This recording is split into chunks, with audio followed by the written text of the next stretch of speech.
Բարի երեկո, ոնց ենք։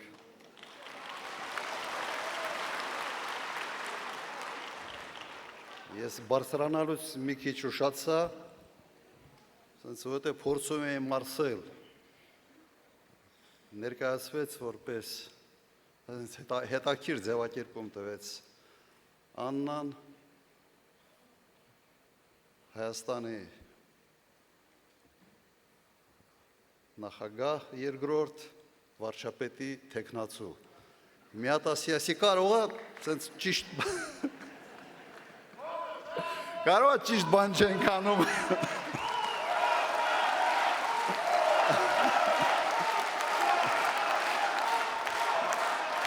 Շնորհակալություն։ Պաստորեն դա իմ համար պաշտոնի բարձրացում չի, հակառակը իջեցում է։ Բայց հայրենիքի համար պատրաստ ենք ամեն ինչի։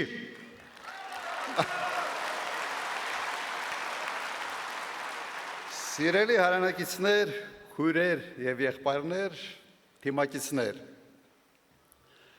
այսօր մենք հավաքվել ենք հայտարարելու, որ մասնակցելու ենք խորհրդարանական ընտրություններին։ Մասնակցության ձևաչափը ևս հայտարարվեց։ Ուզում եմ նաև ասել, որ մենք տրամադրված ենք վճռական, մեր նպատակը հաղթանակն է։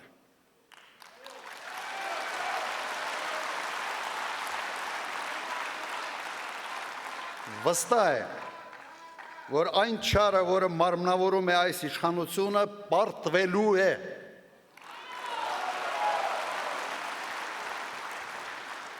Ես նրանց հետ պայքարի մեջ եմ մտել հենց իշխանության իրենց գալու առաջի օրերից։ Եվ չեմ հանգստանալու այնքան ժամանակ, մինչև նրանք չհեռացվեն։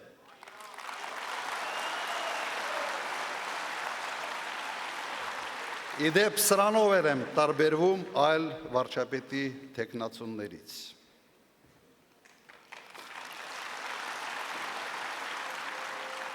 Բայց դա բավարար չէ։ Պետք է պատասխան տան նրանք, ովքեր մեղավոր են մեր հազարավոր հերոսների զոհվելու համար,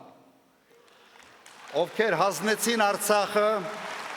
եւ ովքեր այսօր ստիպում են ժողովրդին մոռանալ իր հերոսական պայքարի պատմությունը։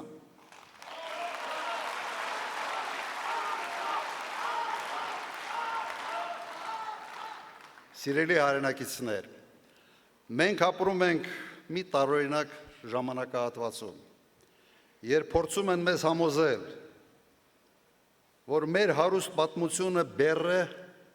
որը մեզ հետ է քաշում, այլ ոչ թե հենարան առաջ շարժվելու համար, որ հայրենասիրությունը հնացած հասկացություն է, որը վնասակար է հայի ստամոքսի համար, որ ինքնությունը մեր էության մաս չէ, այլ սեզոնային մոդա է, որը կարելի է տարին մի քանի անգամ փոխել։ Այս վտանգավոր անհետեցություններին մենք ասում ենք ոչ։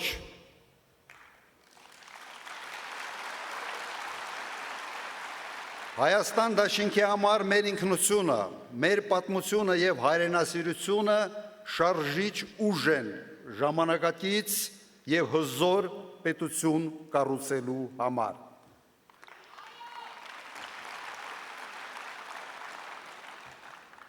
Այսօր աշխարհը վերածվել է քաոսի։ Համաշխարհային կարգը փլուզվել է, իսկ նորը դեռ չի ձևավորվել։ Ամենայն հավանականությամբ ջունգլիների օրենքը որոշ ժամանակ կլինի համաշխարհային նոր կարգ։ Այդ պայմաններում անվտանգությունը առաջիկա տարիներին մնում է Հայաստանի գլխավոր խնդիրներից մեկը։ Հայաստանին անհրաժեշտ է մարտունակ բանակ, ուժեղ առաջնորդ եւ հզոր դաշնակից, որպեսզի համատեղ ուժերով չեզոքացվեն բոլոր սպառնալիքները։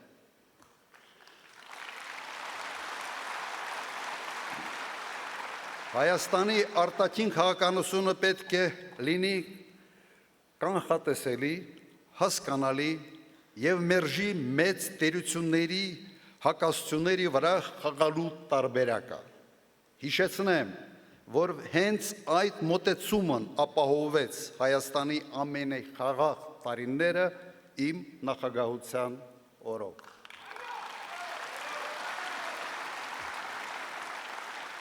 Այսօր հայտարարում եմ, որ կարող եմ ապահովել մեր անվտանգության մոդելի բացարձակ հուսալի ձևաչափ։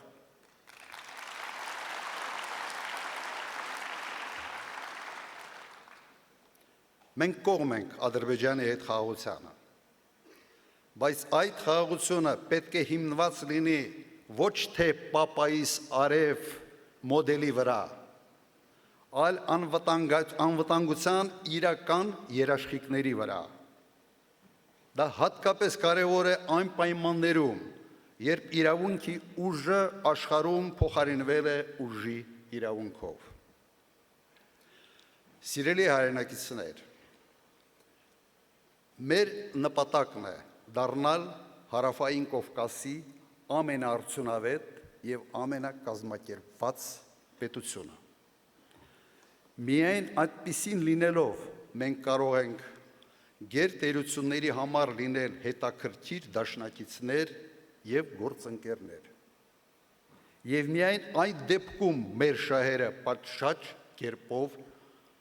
կհարգվեն։ Ազգային շահերը մի լուսանկարի դիմաց վաճառելը նվաստացուցիչ է եւ հանցավոր։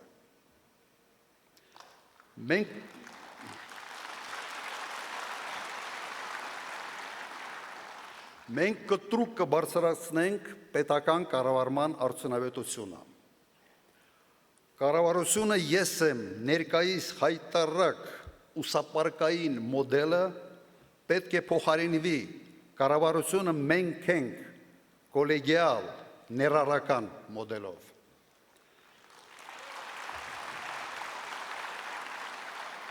Կառավարությունը կրկես չէ, իսկ վարչապետը ծաղրացու չէ։ Իսկ երկրի բյուջեն վարչապետի անձնական գրպանը չէ, որից սնվում է իր ամբողջ թայֆեն։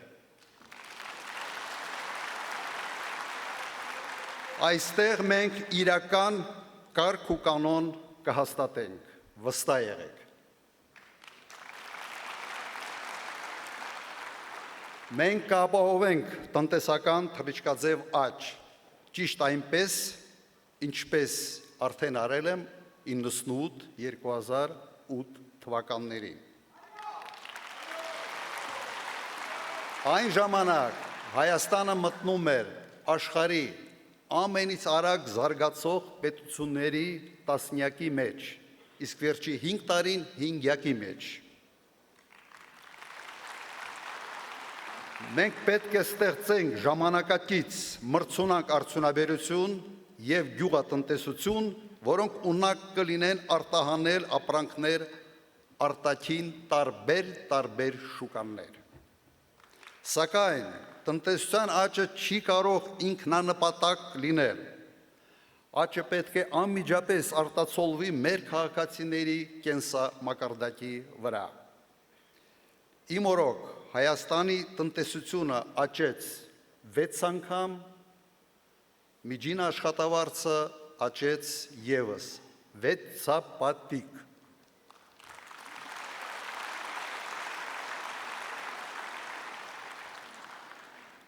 Հիմա չեն կարող խոստում վերցնել 6 անգամ, բայց շեշտակի աճ ի վիճակի ենք ապահովել։ Երկիրը կրկին պետք է դառնա գրավիչ հայրենական բիզնեսի եւ օտարերկրյա ներդրողների համար։ Այստեղ մեծ դեր պետք է խաղա Սփյուռքը իր կարողություններով, կապերով եւ փորձով։ Հենց այն Սփյուռքը, որին այսօր ցանկանում են օտարել Հայաստանից։ Մենք տարեկան կստեղծենք, դա արդեն հայտարարվել է, 35-ից 45 հազար նոր աշխատատեղեր, այնքան ժամանակ, մինչև գործազրկության մակարդակը կիջնի մինչև 5-6%, այսօրվա 14%-ի փոխարեն։ Սա ի վիճակի ենք մենք անել։ Սիրելի հայրենակիցներ, Հայաստանը ըստ սահմանադրության սոցիալական պետություն է։ Այս մարդիկ իշխանության են եկել արդարության մասին խոստումներով, բայց դարձան չայրիկ թոշակառուների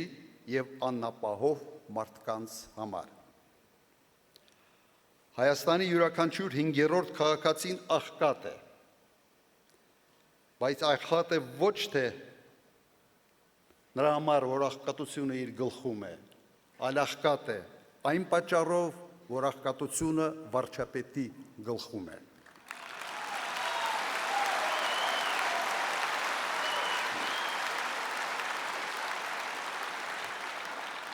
Իմ նախագահության 10 տարիների ընթացքում միջին թոշակը աճեց ևս 6 իսկ աղքատությունը նվազեց 56%-ից մինչև 24%։ Ես գիտեմ, թե ինչպես դա կարելի է անել։ Մենք շեշտակի կբարձրացնենք բազային կենսաթոշակը և կսահմանենք պարտադիր ինդեքսավորում, որպեսզի թոշակները երբեք չարժեզրկվեն։ Կենսաթոշակի անցնելը պետք է լինի վաստակած հանգիստ, ոչ թե պատվիշ։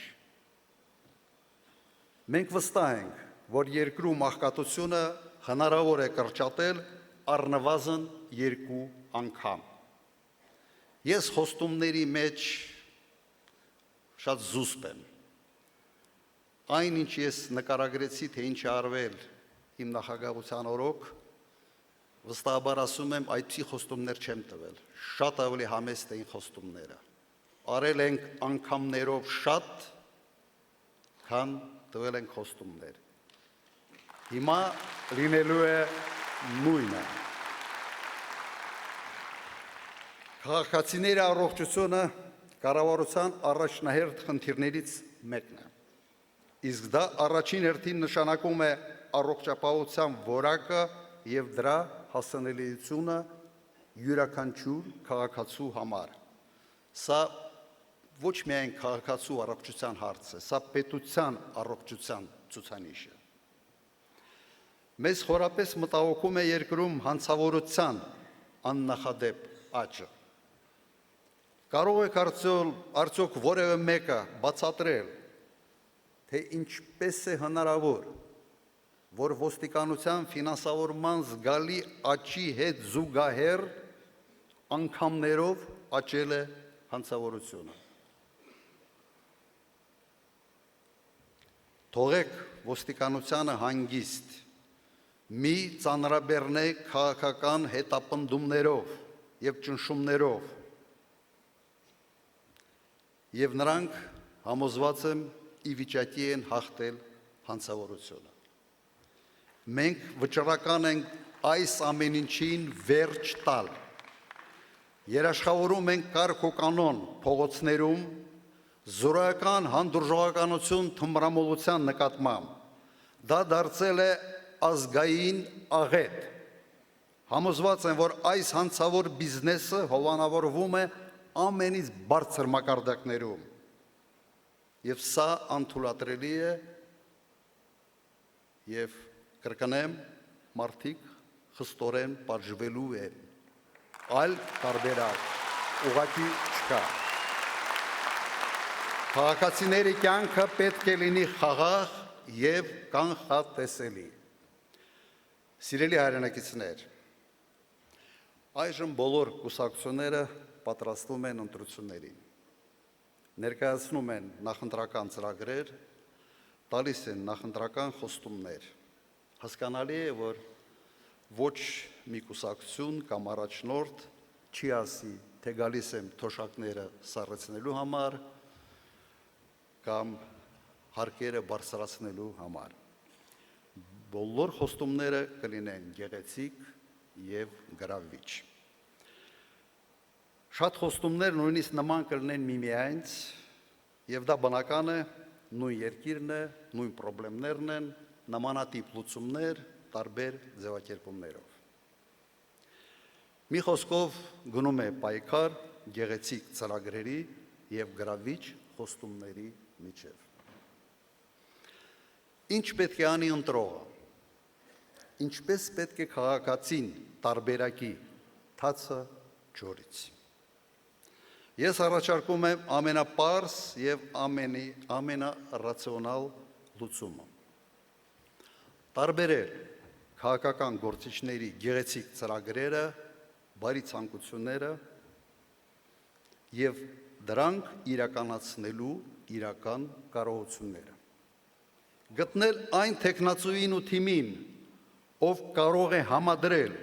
գեղեցիկ խոստումները դրանց կատարման կարողության հետ։ Նայել, թե մասնակիցներից ով է իր փորձով, գիտելիքով, կամքով ի վիճակի իրականացնել այդ ամենը։ Հենց այս հանգամանքն է մեր Հայաստան դաշինքի ակնհայտ մրցակցային առավելությունը։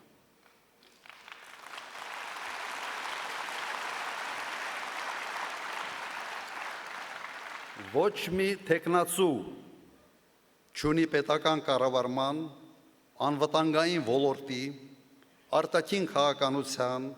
տնտեսական եւ մասնավոր բիզնեսի իմ ունեցած համակցված փորձը։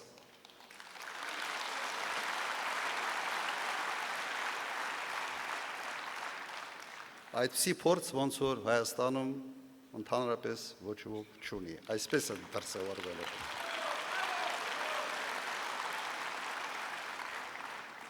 Մի անգամ դուք արդեն հավատացել եք գեղեցիկ խոստումներին, հայտնի քաղաքական խարդախից,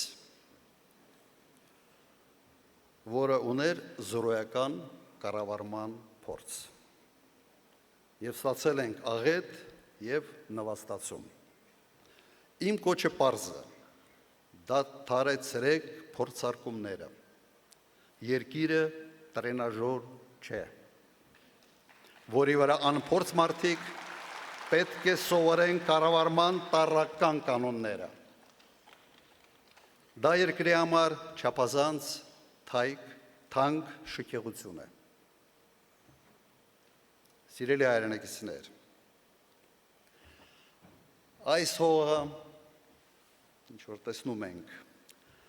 ամենաբերի հողը չէ։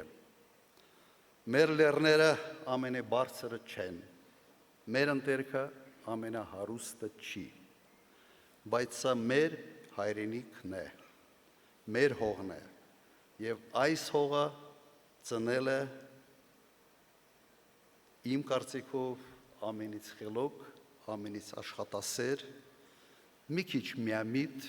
ժողովուրդ, մի ժողովուրդ, որը արժանի է շատ ավելի լավ կյանքի։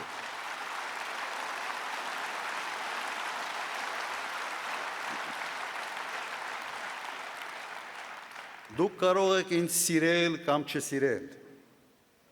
համոզված եմ, որ առաջնորդը սիրելու համար չէ, սիրելու համար ուրիշ բաներ կան։ Առաջնորդը ձեր կյանքի որակը բարձրացնելու համար է։ Կարևորը այն է, որ ես եւ մեր թիմը սիրում ենք այս հողը, այս երկիրը, այս ժողովրդին եւ ունակ ենք ապահովել նրա անվտանգությունն ու բարօրությունը։ Մեր երեխաների ապագայի համար եւ հանուն ուժեղ եւ անկախ Հայաստանի։ Միասին մենք կարող ենք։